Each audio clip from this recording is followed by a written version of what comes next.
Yo, yo, yo, yo, yo, yo, yo, what is going on, guys? Hope everyone's having a fantastic day. Want to go over some updates for the Philadelphia Eagles. Something especially with the first matchup, Eagles-Giants this Sunday, which should be very interesting. So let's get straight into some of the updates. Because I've seen enough horror movies to know any weirdo wearing a mask is never friendly.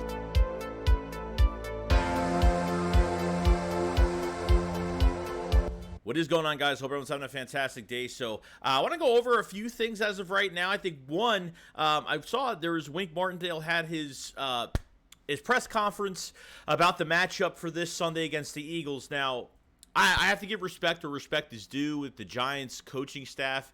Very, very good coaching staff. With Brian the Ball, the GM is very good. This is a team that's dealing with some bad salary cap right now with some players like Kenny Golladay and a couple other players. Adoree Jackson's getting paid a lot of money and missing time. Both their starting cornerbacks are out. Obviously, Wan'Dale Robinson, one of my favorite receivers from this past draft, is out from Kentucky, which I really did like. And, there's really not much weapons offensively for the Giants. Defensively, I can't really put it past this team because Martindale knows how to be aggressive and he knows how to get after quarterbacks, okay? Now, as of late, because of the injuries, I still think their defensive line was still good with Dexter Lawrence. I think Jalen Smith at linebacker is playing at a very high level right now. Just because they have injuries doesn't mean anything. This is a division game at the end of the day, but I definitely expect the Eagles to kind of get separated from this team a little bit and get something, get a nice win out of it, if that's the case. Martindale had his press conference the other day and was asked the question of, which I think is funny, because you want to see the reactions from other teams, some coaches and stuff. Is there any way that you're going to be able to slow A.J. Brown? And he literally sat there and thought for a second and said, do you guys know how to do that? Like, literally was questioning the beat writers for the New York Giants on how to do it.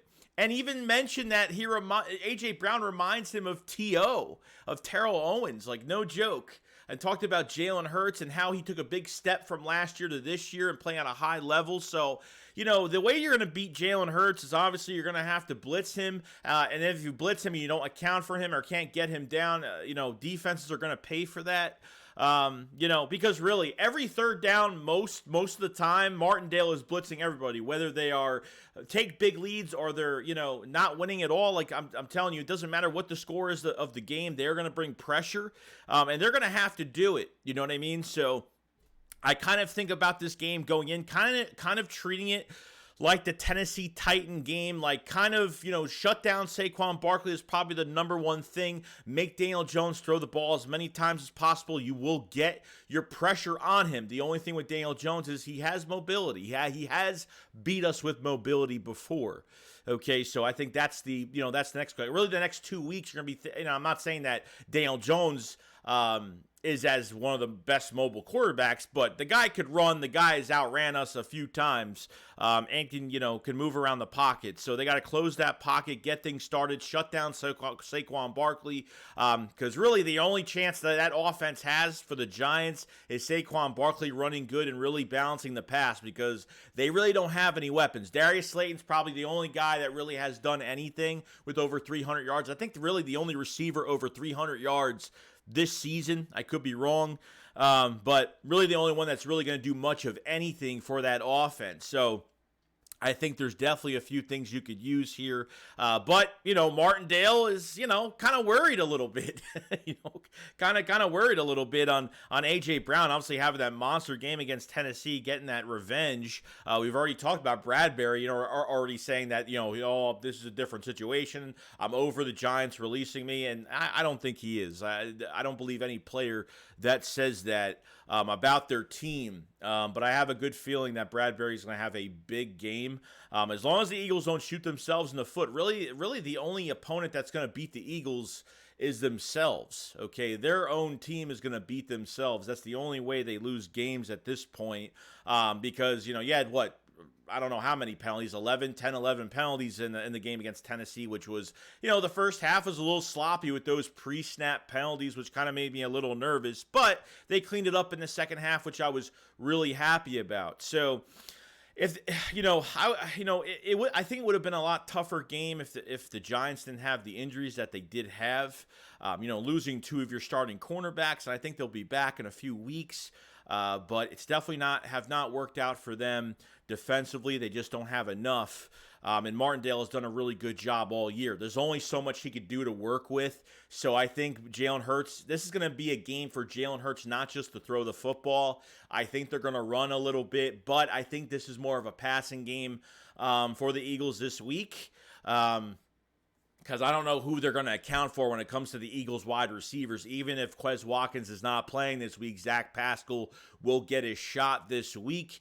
I've heard nothing about Greg Ward moving up to the active roster, so it looks like Pascal will be the number 3 this week. Now, Watkins is practicing light practice, so is there a chance he can actually play? I have no idea, but, maybe if he's practicing, at least light practice, it's not a bad thing. Hopefully that's a good sign for this week. Maybe he won't get as many reps this week, so we'll see what happens with this whole matchup, but I thought this was kind of funny, but, people got to respect it, Defensive coordinators have to respect what Jalen Hurts could do in the passing game, and obviously having A.J. Brown, not even just focusing on A.J. Brown, because I feel like the Giants really, ever since they lost both their starting cornerbacks this season, they've been playing a lot of man-on-man, and it's really been hurting them.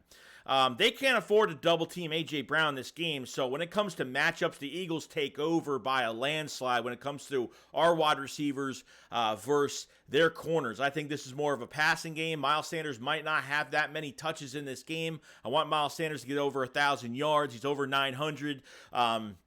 A.J. Brown's he's at 950-something yards right now, so I'm going to get, at least have this game to get over 1,000, hit that 1K mark for A.J. Brown, which is a great thing, and see with Devontae Smith. I think he's less than, 300 yards away from hitting the 1,000-yard mark, so I kind of really want to see two wide receivers get 1,000 yards this season, and our running back in Miles Sanders getting 1,000 yards this season, which would be great. But obviously, it's not the most important thing. We have to win this game, come out healthy. And on top of everything else, that field at MetLife is one of the worst turf fields that you could play on, and so many players get injured on that field. So, number one priority coming out of this game, whether it's a win or a loss, guys have to stay healthy, and hopefully guys do stay healthy. So that is what it is with that. Now, it looks like that Jordan Davis is going to have a little bit more snaps. I don't know if he's going to be on a higher snap count this week, so we'll see about that. We saw with the practice squad as it is already, it looks like they did bring Andre Chachere back to the practice squad, which is a good thing because I was like, when they released him, I was like, we need kind of that depth. And Andre Chachere has some starting experience, has played special teams, but, has started games for the Eagles in the past. So you got to have that depth at safety regardless, even if it's on practice squad, who cares? And I think another thing that's very interesting is, Kaiser White obviously had the ankle injury, which got Nakobe Dean some reps against Tennessee where he made a few tackles, had a deflection, and really made some, he is such a sponge in the linebacker room. It's just crazy to see him make plays already, and he could start for another team right now. This linebacker core is so overpopulated right now that unfortunately, it's just that there's so much experience in front of Nakobe Dean that they sit him all year, but you don't want to change too much to your defense. You don't want to make too many different moves to personnel, but it is really hard for me to sit here and have Nakobe Dean sit on the bench. It is probably the toughest thing after seeing that. literally reading where Derrick Henry or the running back is going, even making that tackle with one arm, even going through the line and tackling the running back for, a 2-3 yard loss. Clean going through there, the agility, the way he turns his body getting through the line. It's fantastic. He's just so quick. He's smart. And it's really tough for me to sit back and really just be like, man, dude, I really want this guy to get reps. So Kaiser White had an ankle injury. It looks like he did participate in practice. So I was thinking, maybe there's no Nakobe. Maybe Nakobe Dean will get some reps this week, but it looks like Kaiser White should be okay. But at the end of the day, guys, when you think about it, if a linebacker gets a tweak injury or something happens, Nakobe Dean is going to be playing.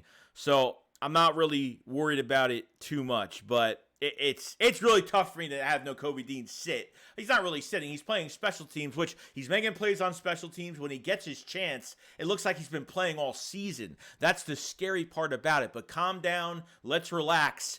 He will get his shot. Hence why, really, at the end of the year, when you think about it, TJ Edwards and Kaiser White are going to be walking into free agency. So I have a feeling that they will sign one of the two in Kaiser White and TJ Edwards. I think they will sign TJ. He has just had a better year. I'm not putting anything against Kaiser White. I think he's been a very good sign. I think he's done very well with us when it comes to coverage, some tackles. He's done a good job this year. TJ Edwards has just had a better year, and I think they picked the better guy, and that's just what it is as of right now. So I don't think TJ Edwards gets a monster contract, but a mid-tier, close to a mid-tier contract where it's not going to cost the Eagles crazy amounts of money. Obviously, there's a lot more contracts to consider, but Nakobe Dean is still here for another 3 years, which is a great thing without paying him. I think 3 years down the line is going to be interesting because then I think the contracts with Smitty, I think Smitty and Nakobe Dean are probably, I'm not really sure. I think it's a year after, but there's gonna be some contracts down the line. But I'm not really gonna worry about that right now. But all it matters is Nakobe Dean is going to get his shot. I've been very happy with this linebacker core. Obviously, it depends on what Gannon does in these games. And statistically, for the Eagles defensively, I mean they've done fantastic when it comes to their stats. It's top 10, it's top 5, almost in every category. So you got to respect that. They've given up some passing yards, but man, I tell you, when they come to play, they come to play. The interior has been that good between Ndamukong Suh and Linval Joseph. They have made a huge difference, especially with Jordan Davis already back. It's a great thing. So this is going to be a good game this week. I'm not going to say it's easy. I'm not going to say this should be a cakewalk. It shouldn't be. Okay, and I'm glad that the Eagles and Jalen Hurts, even from his press conference the other day, did talk about he's emotionless right now and not thinking about the playoffs or thinking ahead or getting offensive player of the week like he did. You know what I mean? So I'm glad. I love the mental aspect to him, his work ethic, and is not worried about anything else. You know what I mean? We got to worry about who's in our way every single week until we hit that goal. Now, there has been some news about the Eagles' playoff chances. So it looks like, as of right now, I think with a Seattle loss, or an Eagles win. I'm hearing that if the Eagles win against the Giants, they clinch the playoffs. They get a playoff spot, which I guess that's what I read today. That's what I read this morning. So that's what I read on Twitter this morning, that the Eagles will have a playoff spot if they beat the Giants. I don't think they need, and if they win or tie, they get a playoff spot. If they lose and the Seahawks win, I think there's one other team, I'm not really sure, but that's pretty much the story right now. I mean, it doesn't really matter because then we're really trying to get first seed. The Vikings are kind of on us right now, so we have to be very careful with the whole situation. But the Giants defensively, if I have to worry about one thing for this Giants game, it's definitely that field. Staying healthy and Wink Martindale bringing that pressure. I think this is going to be more of a passing game this week than a running game for the Eagles offensively. I think they're going to pass a lot more. They're down 2 cornerbacks. I think there's a bunch of mismatches on the field. You get Avonte Maddox back this week, so your secondary, Josiah Scott, I appreciate him trying to try his best. It is what it is. He's only as good as he could be. At least the good thing with Josiah Scott is he got a lot of starting experience. And Maddox has been helping him on the sideline as well, which is a good thing. So can't blame the player, man. He's just not good, unfortunately. I think he plays better in a role because he couldn't do everything on his own. Because we're getting killed on slant passes and all that stuff. You know how it all goes. Defense has been playing very good lately, so I can't really complain too much. But Wink Martindale's defense is not afraid. Okay, he will bring the pressure. Jalen Hurts is going to be passing, using his legs, maybe a little bit of a run game, not as much. I think it's still going to be a good passing game. I think these Eagles receivers are going to have a hell of a day on Sunday. Obviously, shutting down Saquon Barkley and making Daniel Jones pass a lot more, collapse that pocket, and get some pressure on him. And I think that's what's going to be really important going to this game on Sunday. So really, other than that, guys, that's pretty much it. That's the news. Eagles, Giants this Sunday. hopefully a win, get our 12th win of the year, and clinch that playoff spot from what it sounds like, and then we worry about first seed after that. And I think that's what's going to be the important thing about it. So other than that, guys, that's pretty much it. Leave a comment in the comment section below. Make sure you subscribe to the channel. We cover the Eagles every single day. Live play-by-play reactions on the weekend. Definitely join up, and we'll see you guys on the next one. SHAKESQUAD up, follow slide. Peace out, guys. Peace.